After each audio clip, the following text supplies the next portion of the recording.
అందరికీ నమస్కారం. Welcome to sauce TV. నేను మీ శివ. సో ఈ రోజు మరికొత్త సినిమా కబుర్లు చెప్పడానికి అయితే వచ్చేసారనమాట. సో సాధారణంగా సినిమాస్ లో అప్స్ అండ్ డౌన్స్ అంటే హిట్స్ అండ్ ఫ్లాప్స్ అనేవి చాలా కామన్.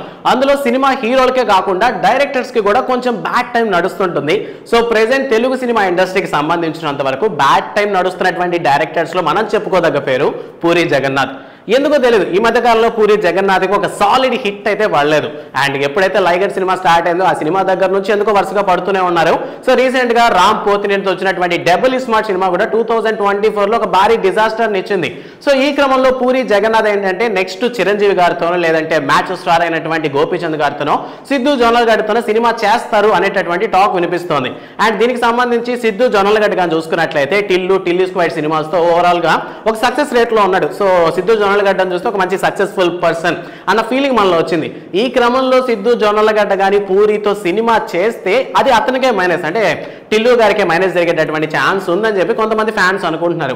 ఇక మ్యాచ్ స్టార్ అనేటువంటి మన గోపీచంద్ గారితో సినిమా నెక్స్ట్ ఇయర్ అయితే స్టార్ట్ కాబోతుంది. ఓకే, ఇక ఆటో జానీ అనేటటువంటి వర్కింగ్ టైటిల్ తో ఎప్పుడో చిరంజీవి గారితో ప్లాన్ చేసుకున్నటువంటి సినిమాకు సంబంధించి కూడా ప్రెసెంట్ కాస్త వర్క్ జరుగుతోంది. అంటే చిరంజీవి గారితో సంప్రదింపులు చేస్తున్నారు పూరి గారు. సో స్టార్ కి అంటే చిరంజీవి గారికి చాలా దగ్గరలోనే ఈ మధ్య తిరుగుతున్నారు అని చెప్పి సినీ వర్గాలు అనుకుంటున్నాయి. బట్ ఎందుకు చాలా మందికి డౌట్ ఏంటంటే ఇది వర్కౌట్ అయ్యే ప్రసక్తి కాదు. ఎందుకంటే ఇది ఎప్పుడుదో సినిమా కదా, ఆ టైంలో ఇది హైప్ ఇచ్చినటువంటి మూమెంట్ కానీ, బట్ నాట్ నౌ. ఈ టైంలో అంటే పూరికి ఫ్లాప్స్ వస్తున్నటువంటి టైంలో ఇప్పుడు అంత కరెక్ట్ కాదేమో ఆటో జానీ అనుకున్నారు.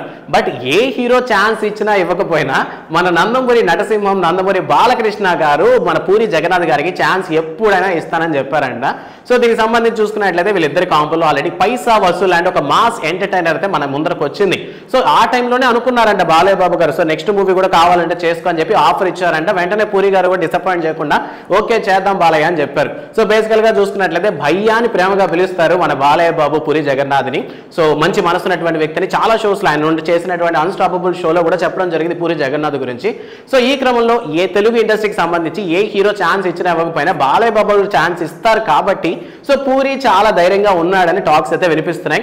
సో ఓవరాల్ గా పూరి జగన్నాథ్ గారు ఒక మంచి హిట్ రావాలని 2025 కాస్త ఒక మూవీ అయినా రిలీజ్ చేయాలని మనస్ఫూర్తిగా కోరుకుంటూ so all the best Puri Jagannadh garu అని చెప్పుకుంటూ ఈ వీడియోని ఎండ్ చేస్తున్నాం. సో ఇలాంటి మరిన్ని కంటెంట్స్ కోసం ఇంట్రెస్టింగ్ టాపిక్స్ కోసం సాస్ టీవీని సబ్స్క్రైబ్ చేసుకోండి. Thanks for watching.